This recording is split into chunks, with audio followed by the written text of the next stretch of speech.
Days हंगामा होगा।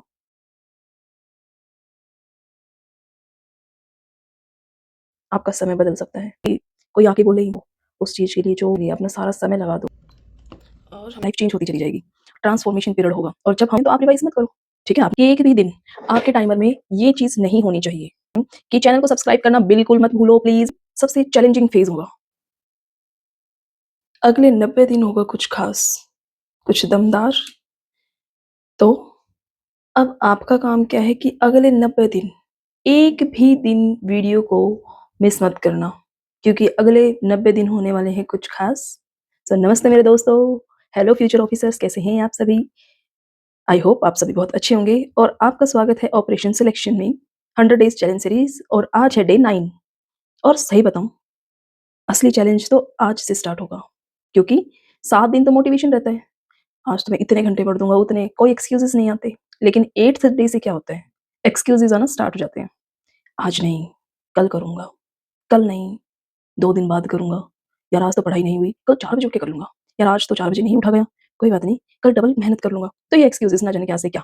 आज तो मुझे मिलने जाना है, आज तो मुझे शादी में जाना है, आज मुझे पार्टी में जाना है, आज मुझे यहाँ जाना है, आज मुझे वहाँ जाना है, आज मुझे टेस्ट का पता करने जाना है। तो गाइज़ ये एक्सक्यूज़ेज़ हो चुके हैं बंद और हाँ, एक चीज़ मैं आपको पहले ही बता दूँ कि 90 डेज़ हंगामा होगा। 90 डेज़ लाइफ़ को चेंज करने वाला पैटर्न होगा। 90 डेज़ आपके लिए सबसे कहते हैं ना कि सबसे चैलेंजिंग फेज़ होगा, जिसमें आपको चैलेंज ऐसे-ऐसे मिलेंगे कि आप एक्सेप्ट तो करोगे, लेकिन साथ के साथ आपकी लाइफ़ चेंज होती चली जाएगी। और अगर आपने ये सीरियस ले लिया और मैंने भी सीरियस ले लिया, सो मैं वादा करती हूँ कि हम सबका एक ट्रांसफॉर्मेशन पीरियड होगा और जब हम लास्ट डे पे होंगे 90th डे पे होंगे, तो फिर देखना आप खुद मुझे कमेंट बॉक्स में आकर कहोगे, कमेंट सेक्शन में आकर कहोगे कि हाँ दीदी, ये एक बहुत अच्छी जर्नी रही है। ये कहीं न कहीं खुद को चेंज करने वाली जर्नी रही है। सो गाइज़ हमेशा की तरह आज भी नो ज़ीरो आवर्स अलाउड है, नो ज़ीरो डे क्योंकि हमारा चैनल का सबसे ज़रूरी जो एक टास्क होता है वो होता है नो ज़ीरो डे कि एक भी दिन आपके टाइमर में ये चीज़ नहीं होनी चाहिए। ज़ीरो डे बिल्कुल नहीं। चाहे आप इतने बजे उठो, पौने 2 होने वाले हैं। चाहे आप 5 बजे उठो, चाहे आप 4 बजे उठो, चाहे आप 10 बजे उठो, आई डोंट केयर समझे? सो इस चीज़ को अब स्टार्ट करते हैं और आज का पढ़ाई का सेक्शन रहेगा हमारा इकोनॉमिक सर्वे से और बजट से। इसको कंप्लीट करते हैं। कंप्लीट तो नहीं हुआ, कुछ सेक्शन करते हैं यानी कि 1 आवर हम देंगे इकोनॉमिक सर्वे एंड 1 आवर देंगे हम बजट को, यानी कि 2 घंटे इकोनॉमिक सेक्शन को। और उसके बाद हम एक टेस्ट लगाएँगे, एनवायरनमेंट का लगाएँगे, ठीक है? और आर्ट एंड कल्चर को रिवाइज़ करेंगे दोबारा। आप ये सोच रहे हो यार 10 दिन से ना art and culture, environment, economic यही चला हुआ है। लेकिन आप ये चीज़ नहीं देख रहे हो कि हमारे ये रिवीज़न पीरियड है और रिवीज़न में जो सब्जेक्ट जितना ज़्यादा रिवाइज़ कर सकते हो करो और बार-बार रिवाइज़ करने का मेरा पर्पज़ तो सिर्फ़ इतना है क्योंकि मेरी मिस्टेक्स हो रही हैं। मेरे क्वेश्चन्स ठीक नहीं हो पा रहे हैं। सो दैट्स व्हाई मैं उसको रिवाइज़ करती हूँ। अगर आपके क्वेश्चन सारे ठीक होते जा रहे हैं तो आप रिवाइज़ मत करो, ठीक है? आप नेक्स्ट स्टेप पे जा सकते हो। और दूसरी बात ये है कि अभी एनवायरनमेंट को खत्म होने के बाद हम जाएँगे पॉलिटी सेक्शन पर। पॉलिटी सेक्शन हमारा 1 या 2 दिन का ही रहेगा रिवाइज़ करने के लिए। आप कौन-सा सब्जेक्ट रिवाइज़ कर रहे हो मुझे कमेंट में ज़रूर बताना। और हाँ, अगेन मैं आपको एक चीज़ और बोल रही हूँ कि चैनल को सब्सक्राइब करना बिल्कुल मत भूलो प्लीज़, प्लीज़, प्लीज़। चैनल को सब्सक्राइब करो यार, कमेंट भी किया करो। अच्छा लगता है ऐसे कोई आके बोले कि दीदी आप बहुत अच्छा कर रही हो, ठीक है? और हाँ, बुरे कमेंट मत करना, मुझे अच्छा नहीं लगता बुरे कमेंट्स, ओके? सो चलिए स्टार्ट करते हैं आज का दिन गाइज़ बड़े एनर्जेटिक वे में नहीं, स्लिप हो जाती है ज़ुबान, आपको पता ही है जो ज़्यादा बोलता है उसकी ज़ुबान स्लिप ही होती है, ओके? और हाँ, एक चीज़ और बताना मुझे कमेंट में कि आपका अगले 90 दिन क्या शेड्यूल रहने वाला है, ठीक है? आप किसी भी चीज़ की प्रिपरेशन कर रहे हो और कौन से ईयर के लिए आप ईयर होगे, ये चीज़ भी बताना। ये मत बताना कितने अटेम्प्ट दिए, ठीक है? मैं भी नहीं बताती। So let's go. So guys UPSC का सपना सिर्फ बुक से नहीं बजट से भी लड़ता है। टेस्ट सीरीज रिवीजन कभी रिसोर्सेज सब प्लान करना पड़ता है। पढ़ाई कर रही थी, एनर्जी भी हाई थी, मिशन क्लियर था कि पढ़ना है। और खाने में कढ़ी चावल कांजी, तो ये तो मेरा फेवरेट है। खाना वाना खाने के बाद फिर सो वॉक गाइस करना भी अभी ज़रूरी है टाइम हो रहा यार। है देखो आ, फिर पहले वॉक बज के वगैरह करने 40 की मिनट 40 होने वाले हैं, ठीक है? और हमें जिम जाना है शाम को 7:30 बजे के बाद। तो अभी 3:30 से लेके 7:30 बजे तक हम कंटिन्यू पढ़ाई करेंगे। उसमें चाहे टेस्ट सीरीज़ है, चाहे आपका बजट है, चाहे कुछ भी है, जो भी हम पढ़ाई करेंगे। तो अब रेगुलर 3.5 घंटे, 3.5 हुए, 3.5, 4.5, 5.5, 6.5, 7.5, 4 घंटे। तो 4 घंटे कंटिन्यू हम अपनी पढ़ाई करेंगे। तो चलिए मिलते हैं।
गाइस चाय पी लो। इतनी कौन चाय पीता है, इतनी इतनी भर के, ये ग्लास का साइज कप का साइज, इतनी भर के कोई, या मैं हूँ। टेस्ट भी बुरी एकदम, ये देखो उतार के। और टाइम कितना हुआ है, 6 सवा 6 हो चुके हैं, देखो दिख रहा है। एक तो लाइट वाइट नहीं जलती, लाइट वाइट चले तो अच्छा लगेगा। और हमें पढ़ते पढ़ते हो चुके 3 घंटे पूरे। अभी 5 मिनट का लेंगे ब्रेक एंड फिर हम टेस्ट लगाएंगे। यार 1.5 घंटा है मेरे पास टेस्ट लगाने के लिए ना, 1.5 घंटे से भी कम है, सवा घंटा, 1 घंटा 15 मिनट, 1 घंटे 15 मिनट में 100 क्वेश्चन लगाएंगे और फिर जाएंगे जिम। लेकिन कभी-कभी ज़िंदगी बिना वार्निंग के भी टफेस्ट टेस्ट ले लेती है। जिस इंसान ने अभी तक सपोर्ट किया वो एकदम से दूर हो गया और तब समझ में आया कि यूपीएससी सिर्फ सिलेबस का एग्ज़ाम नहीं है, इमोशनल स्टेबिलिटी का एग्ज़ाम भी है। रोना गलत नहीं था, हार मान लेना गलत था। इसीलिए मैंने डिसाइड किया, सपोर्ट हो या ना हो, लेकिन सिलेक्शन का मिशन रुकेगा नहीं। अगर आप भी 90 डेज़ यूपीएससी मिशन का पार्ट हो, तो याद रखना, डिसिप्लिन तब सबसे ज़रूरी होता है, जब मोटिवेशन सबसे कम हो। तो अपने सपनों को टूटने मत दो यार, किसी का सपोर्ट हो या ना हो। और हाँ, रोना वीक वीकनेस की कोई वो नहीं है कि बंदा वीक होता है तो रोता है। जब बंदा बहुत स्ट्रॉन्ग होता है ना और अकेले सब कुछ सँभालना होता है, एकदम से प्रॉब्लम सामने आ जाए और उसको समझ नहीं आ रहा है कि कैसे कैसे करूँ इस चीज़ का हैंडल, किस चीज़ से हैंडल करूँ? तब तब समझ आता है, ठीक है? तो वो स्ट्रॉन्ग होता है यार, रोना कोई वीकनेस की निशानी नहीं है, स्ट्रॉन्गेस्ट की है, स्ट्रॉन्गेस्ट की। एटलीस्ट अकेले में रो रहे हैं, सबके सामने नहीं, गा-गा के नहीं रो रहे, ठीक है? और गाइज़, ऐसा टाइम चाहे किसी की भी लाइफ़ में आए, यूपीएससी का जब आपने सोच लिया ना, तो टाइम कैसा भी हो, जी-जान लगा दो, ठीक है? ये दिन आते-जाते रहेंगे। अभी तक सुबह तक बिल्कुल ठीक था ना, एकदम पूरा दिन, और एकदम से देखो क्या हो गया। तभी तो पता नहीं लगता ना कि किस टाइम में क्या हो जाता है।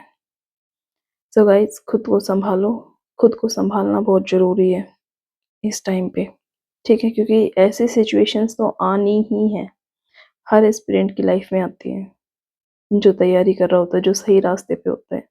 जब आप सही रास्ते पे जा रहे होते हो ना, तो आपको ना आपके रास्ते में रुकावटें बहुत आती हैं, लेकिन उन रुकावटों को पार करते हुए जाना है।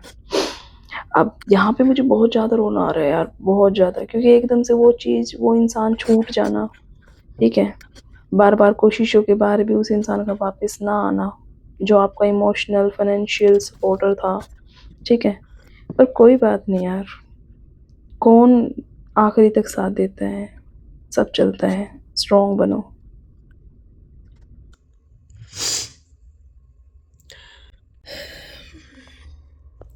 कभी फिर सुनाएंगे इस रोने के किस्से। अभी टेस्ट लगा लेते हैं, चलिए।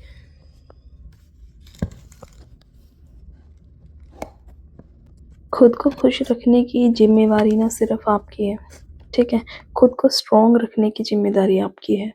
अगर आप किसी पे डिपेंड हो रहे हो, किसी को ये सोच रहे हो कि वो ही हमारा सब कुछ है, ये है, वो है, देखो समय होता है अच्छा-बुरा, इंसान नहीं। अगर आपका समय अच्छा है तो आपके लिए सब अच्छे हैं, और जिस टाइम पे आपके ऊपर विपत्ति आ जाती है और आपके अपने ही साथ छोड़ने लग जाते हैं, तब पता लगता है वैल्यू का, ठीक है? उस टाइम की वैल्यू का।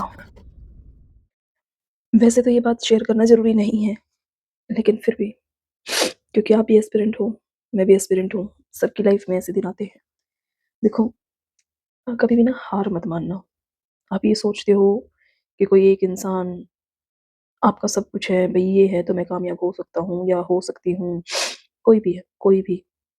वो भी सिर्फ़ एक सीमित समय तक ही साथ दे सकता है आपका, और अगर आप उसके जाने के बाद ये समझते हो कि भई अब मैं कुछ भी नहीं हूँ, अब मैं फ़ेल हो चुकी हूँ या फ़ेल हो चुका हूँ, अब मेरी लाइफ़ में कुछ नहीं बचा, तो गाइज़, वो आपकी लाइफ़ का टर्निंग पॉइंट है। सिर्फ़ पढ़ना ही सिलेक्शन का एक कारण नहीं होता, बल्कि अपने उन दिनों से लड़ना, जिन दिनों में आप टूट चुके हो, फिर से खुद को खड़ा करना, जब आपका मन थकने लग जाए, जब आप हार मानने लग जाओ और फिर एक कोशिश कि नहीं, अब की बार और कोशिश करेंगे, वो जीत का पड़ाव है। जब आप अपनी हार ना मानकर उसको एक अनुभव के तौर पर लेते हो कि ये अनुभव हुआ है मुझे, एक कोशिश और जीत की, और सिर्फ़ कोशिश करते चले जाते हो, तो एक दिन जीत निश्चित है। देखो, मुझे नहीं पता कि मेरा सिलेक्शन कब लिखा हुआ है, ठीक है? लेकिन इतना ज़रूर है कि कोशिश करना नहीं छोड़ूँगी। इसलिए आपको भी मैं यही चीज़ बोल रही हूँ कि हार मत मानना, कोई भी गलत स्टेप मत उठाना, खुद को मत खोना। सिर्फ़ जान लगा दो उस चीज़ के लिए, अपना सारा समय लगा दो उस चीज़ के लिए जो आपका समय बदल सकता है। सो गाइज़, लाइफ़ चलती रहनी है, लेकिन फ़िलहाल तो हम तो चले जिम, ठीक है? और जिम जाके ये साइकिल इतनी तेज़ भगा दी कि बस अब घर तक पहुँच जाऊँ, उसको चला-चला के। घर आ गई, पढ़ने बैठ गई, क्योंकि लाइफ़ के जो भी पड़ाव है ना यार, वो तो चलते रहने हैं। टाइम देखो, और अभी सुबह के 3 बज चुके हैं, ठीक है? उस छोटी-सी परेशानी ने सारा दिन निकाल दिया, फिर भी 7 घंटे ही पूरे हो पाए। लेकिन कोई बात नहीं, आई एम हैप्पी, क्योंकि मैंने इतना पढ़ा, अपने लो डेज़ में भी पढ़ा है, तो मुझे कोई दिक्कत नहीं है। इनफैक्ट मैं खुश हूँ। और अगर आप भी 90 डेज़ यूपीएससी मिशन का पार्ट हो, तो याद रखना, डिसिप्लिन तब सबसे ज़रूरी होता है जब मोटिवेशन सबसे कम हो, समझे? सो गाइस, पढ़ना स्टार्ट करो। Good night. चैनल को सब्सक्राइब करना। बाय।